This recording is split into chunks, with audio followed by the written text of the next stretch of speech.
साथियों, जय हिंद, नमस्कार। मैं सब इंस्पेक्टर श्याम नंदन आप तमाम पाठकों का स्वागत करता हूं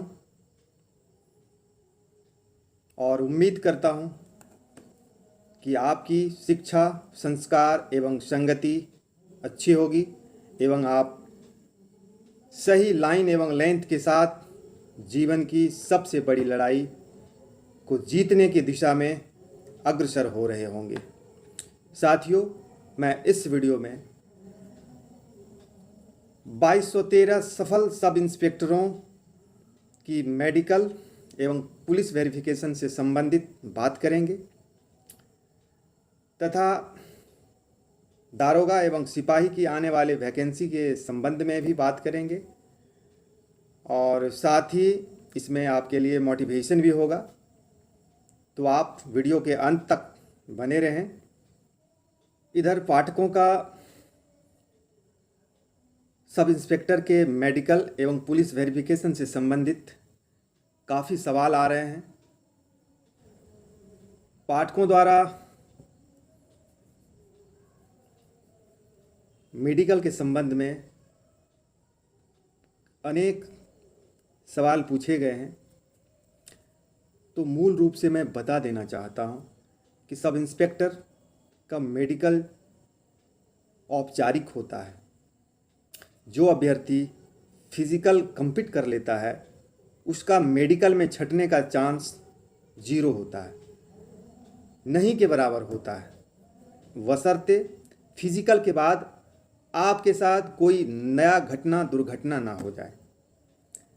फिजिकल के समय आप जिस स्थिति में थे, मेडिकल के समय भी आपकी अगर वही स्थिति रहती है तो आपका 100% मेडिकल पास करने के चांस होते हैं। इसलिए हमने पिछले वीडियो में भी तमाम अभ्यर्थियों को सतर्क किया था कि आप हमेशा सतर्क रहें, बेवजह जहाँ तहाँ का यात्रा, बेवजह का मौज मस्ती में ना लग जाएं। तो मैं स्पष्ट रूप से बता देना चाहता हूँ कि दारोगा के मेडिकल बिल्कुल फॉर्मल होता है। इसमें आपका नॉक नी, फ्लैट फिट या और भी किसी तरह की समस्या बाधक नहीं बनता है। मैं क्लियर कर देना चाहता हूँ, यदि किसी का अपेंडिक्स का या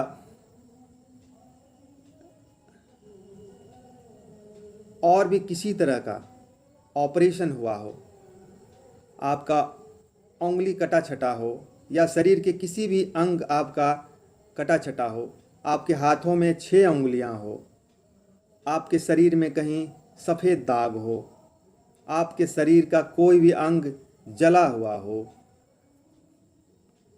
आपका हाथ या पांव थोड़ा बहुत टेढ़ा हो, तो ये सब आपके छंटने का कारण नहीं बन सकता है।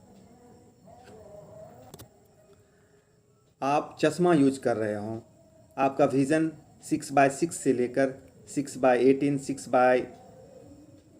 6/36 या इससे अधिक भी हों, तब भी आप मेडिकल में पास हो जाएंगे। आपके छंटने के चांस नहीं हैं। आपको हॉर्निया का ऑपरेशन हुआ हो, उसमें भी आपको दिक्कत नहीं है। यदि आपको मेडिकल के दौरान हाइड्रोसील का भी प्रॉब्लम हो तो आपको री मेडिकल में भेज सकता है। तो इससे बेहतर होगा कि यदि आप हाइड्रोसील के शिकार हैं तो आप पहले ही उसका ऑपरेशन करा लें। तो मुझे लगता है मेडिकल से संबंधित आपके सारे सवालों के जवाब मिल गए होंगे। हमने पिछले वीडियो में भी मेडिकल के संबंध में बहुत बातें बता दिया था। इसके बाद भी कुछ नए सवाल पाठकों का आया, जिसके आधार पर मैं आपको बता रहा हूँ। तो इस प्रकार से आप समझें कि मेडिकल में आप किसी भी तरह से छंटने के चांस नहीं होता है। यदि आपने फिजिकल पास कर लिया है और मेरिट में आप आ गए हैं तो मेडिकल के वजह से आप बिल्कुल नहीं छटेंगे। इस बात के लिए आप आश्वस्त रहें, लेकिन आपको सचेत रहने की आवश्यकता है ताकि मेडिकल से पहले आपके साथ कोई घटना दुर्घटना ना हो जाए। अब मैं पुलिस वेरिफिकेशन के बारे में बात करना चाहता हूँ। इसी माह के 10 अगस्त से 20 अगस्त के बीच सभी सफल अभ्यर्थियों को अपने अपने संबंधित आईजी या डीआईजी कार्यालय में उपस्थित होकर स्वयं के बारे में फॉर्म भरना था, जिसमें आपका पूर्ववृत्त, आप कहीं नौकरी करते थे या इस संबंध स्वयं के बारे में डिटेल भरना होता था, जो आप सबों के द्वारा भर दिया गया है और वह सभी संबंधित जिला के पुलिस अधीक्षक को चला गया था और वहां से भी डिस्पैच होकर आपके गृह थाना, जिस थाना क्षेत्र में आपका घर पड़ता है, वहां भी चला गया और वहां भी इसका सत्यापन हो गया होगा या 1-2 दिन में हो जाएगा। इसके बाद पुलिस वेरिफिकेशन में जिसका सत्यापन हो करके पुनः आईजी या डीआईजी कार्यालय में आएगा, इसमें जो सफल हो जाएंगे, जिसका पॉजिटिव रिपोर्ट आएगा, यानी किसी पर जिसका कोई चारित्रिक दोष आपराधिक नहीं पाया जाएगा, उनको मेडिकल के लिए आपके संबंधित जिले के सदर अस्पताल या अनुमंडलीय अस्पताल में बुलाया जाएगा और आपका मेडिकल संपन्न होगा। मेडिकल के बारे में और क्लियर कर देना चाहता हूँ कुछ बातें। जैसे आपके दांत टूटे हुए हो, आपका दांत सड़ा हुआ हो, तो ये सब भी आपके लिए परेशानी नहीं होगा। तो पुलिस वेरिफिकेशन के बारे में बात कर लूँ। बहुत सारे अभ्यर्थियों का सवाल है कि मेरे ऊपर 2 साल 4 साल पहले बिजली बिल के चोरी का केस हुआ था। तो यह बहुत बड़ा केस नहीं होता है, यह कंपाउंडेबल होता है, यानी इस ऐसे केसेस का ये और लेन देन से संबंधित भी अगर कोई केस होता है तो वो भी कंपाउंडेबल होता है, यानी सुलह करने योग्य होता है। आप बीच बीच में लोक अदालत लगता है, जिसमें आप उपस्थित होकर उभय पक्षों के द्वारा इस मामलों को मेल कर निष्पादित कर सकते हैं और न्यायालय द्वारा अंतिम रूप से पारित आदेश को आप अपने पास रख सकते हैं, ताकि कैरेक्टर वेरिफिकेशन के दौरान आप इस कागजात को दिखाकर आप अपना साफ सुथरा चरित्र प्रस्तुत कर सकते हैं, जिससे आपको चरित्र सत्यापन में किसी प्रकार की कोई समस्या उत्पन्न नहीं होगी।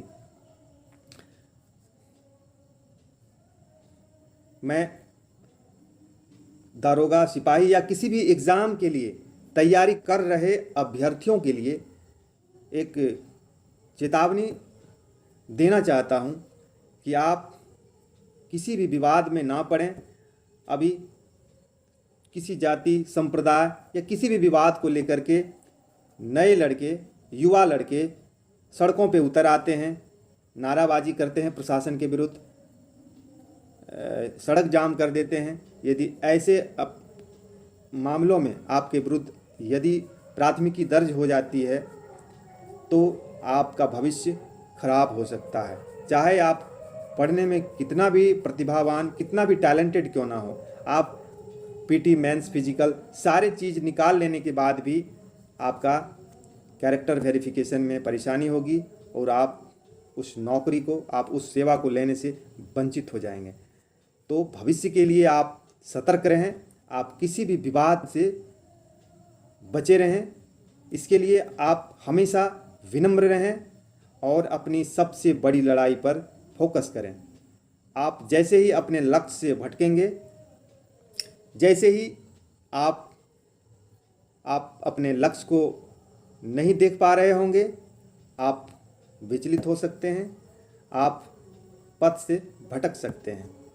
तो अपने लक्ष्य को हमेशा देखते रहें, जिससे आपका मोटिवेशन बना रहेगा और आपसे गलती होने की गुंजाइश नहीं रहेगी।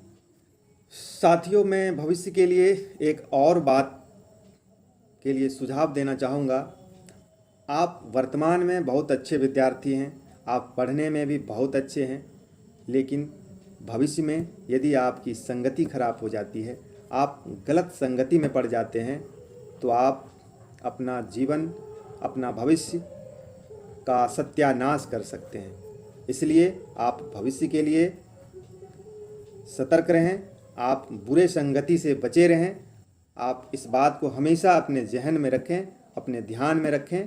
इस बात पर आप हमेशा चिंतन करते रहें कि हमारी संगति अच्छी बनी रहे। यदि फूल पर बैठने वाले भौरा गोबर में रहने वाले कीड़े से अगर संगति करेगा तो उसे एक दिन गोबर में ले जाके छोड़ेगा। इसलिए साथियों, आप बुरे संगति से बचे रहें। कहा भी जाता है संसर्गजा दोष गुना भवंती, लेकिन दूसरी तरफ उत्तम प्रकृति वालों के लिए भी यह कहा गया है कि जो उत्तम प्रकृति का होता है उस पर संगति का कोई प्रभाव नहीं पड़ता है। जैसे चंदन में सांप लिपटे रहने के बाद भी विष व्याप्त नहीं होता है। तो मैं उम्मीद करता हूँ कि आपकी प्रकृति, आपका नेचर उत्तम होगा, आपके संस्कार अच्छे होंगे। आपको अपना संघर्ष एवं अपने माता पिता का संघर्ष हमेशा याद रखना चाहिए, जिससे आपकी लाइन लेंथ बनी रहेगी, आप नैतिक रूप से सही रहेंगे। अन्यथा आप भटक सकते हैं, आप पथ भ्रष्ट हो सकते हैं। तो साथियों, आप भविष्य के लिए सतर्क रहें। आप संस्कार और संगति पर हमेशा ध्यान दें। आप अपनी संघर्ष एवं अपने माता पिता का, अपने परिवार का संघर्ष हमेशा याद रखें। अपने लक्ष्यों पर हमेशा ध्यान फोकस करें, तो आपको सफल होने से कोई नहीं रोकेगा। साथियों, मैं एक और बात बता देना चाहता हूँ। आप अपने अंतःकरण को, आप अपने आत्मबल को इतना मजबूत करें, इतना सशक्त करें कि आप पर बाहरी तत्वों का कोई प्रभाव नहीं पड़े। आप दूसरों की आलोचना से, दूसरों के प्रशंसा से आप में कोई परिवर्तन नहीं आए। आप धीर गंभीर बने रहें, आप धैर्यवान बने रहें, आप सहनशील बने रहें, आप अपनी पढ़ाई करने में गौरवान्वित महसूस करें। और सबसे महत्वपूर्ण, हमने पिछले वीडियो में भी बोला था कि आप में गुस्सा, क्रोध किसी भी हालत में, किसी भी सूरत में नहीं आनी चाहिए। गुस्सा आपका बुद्धि, आपका एकाग्रता, आपका स्मरण शक्ति खाता है। तो आज समझ सकते हैं गुस्सा कितना आत्मघाती होता है। तो ऐसे चीज़ों से आप बचे रहेंगे। बाकी क्या पढ़ना और क्या नहीं पढ़ना है, ये संभवतः आप सभी जान रहे हैं।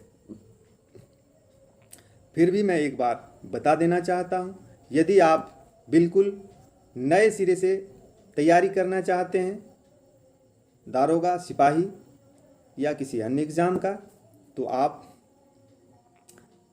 संबंधित एग्ज़ाम में पूछे गए प्रीवियस ईयर के क्वेश्चन बुक ले लें और लुसेंट को पढ़ना शुरू करें। लुसेंट में भी आप मॉडर्न हिस्ट्री, भारतीय स्वतंत्रता संग्राम और एंशिएंट हिस्ट्री पर विशेष फोकस करें। आप जीव विज्ञान, भौतिक विज्ञान एवं रासायनिक विज्ञान पर फोकस करें। आप ज्योग्राफी और पॉलिटिकल साइंस पर भी विशेष फोकस करें।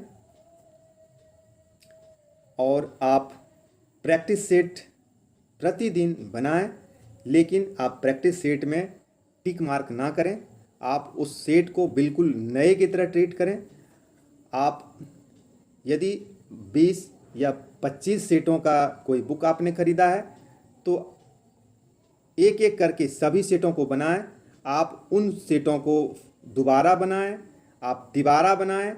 इस प्रकार से आपकी तैयारी और उस एग्ज़ाम में किस क्षेत्र से पूछा जाता है, क्या क्या पूछा जाता है, इसकी समझ आपको हो जाएगी। और फिर यदि आपको लगेगा कि मैंने लुसेंट अच्छी तरह से पढ़ लिया है, मुझे और भी आगे पढ़ना है, तो फिर मैं आगे अन्य बुक के बारे में भी बताऊंगा। लेकिन आप स्टार्ट इन्हीं बुक से करें और प्रारंभ में आप सेट में शायद 5, 10 या 20 नंबर ही ला पाएंगे। इससे आपको घबराना नहीं है। आपको पता होना चाहिए किसी भी मंजिल पर जाने के लिए शुरुआत पहला कदम से होता है, शुरुआत पहली सीढ़ी से होती है। आप 2-4 महीने के बाद खुद पाएंगे कि जिस सेट में आप 10 या 20 अंक लाते थे, आप उसमें 70 और 80 लाने लगेंगे। फिर आपको बेहद खुशी होगी। यदि आप विद्यार्थी बन गए होंगे तो इन सब में एक यह भी महत्वपूर्ण बात है कि सबसे पहले आप विद्यार्थी बनना सीखें। साथियों, आप सभी एकलव्य के बारे में अवश्य ही सुना होगा। जब द्रोणाचार्य के द्वारा उन्हें शिक्षा देने से ठुकरा दिया गया था, तो वह जंगल में जाकर द्रोणाचार्य की एक मूर्ति को गुरु मानकर स्वाध्याय करते हुए मेहनत किया और वह अर्जुन से भी बड़ा धनुर्धर बन गया था। साथियों, यहाँ महत्व है स्वाध्याय की। आप उस एकलव्य की तरह आप अगर विद्यार्थी बनकर स्वाध्याय करते हैं तो आपको अपनी मंजिल पाने में कोई नहीं रोक सकता। आप निश्चित रूप से सफल होंगे। तो साथियों, फाइनली मैं कहना चाहता हूँ, आप हमेशा अपने सबसे बड़ी लड़ाई पर ध्यान लगाएं। आप विद्यार्थी बने, आप विनम्र रहें, विनयशील रहें, आप गुस्सा क्रोध ना करें, आप सतत प्रयास करते रहें, आप अनुशासित रहें। आपकी सफलता 100% गारंटी है। तो साथियों, आज बस इतना ही। आने वाले एग्ज़ाम के लिए, आने वाले चुनौती के लिए मेरी ओर से आप तमाम अभ्यर्थियों, तमाम पाठकों को बहुत बहुत शुभकामनाएं हैं। तो फिर अगले वीडियो में मैं मिलता हूं। तब तक आप अपना एवं अपनों का बहुत ख्याल रखें। जय हिंद, वंदे मातरम।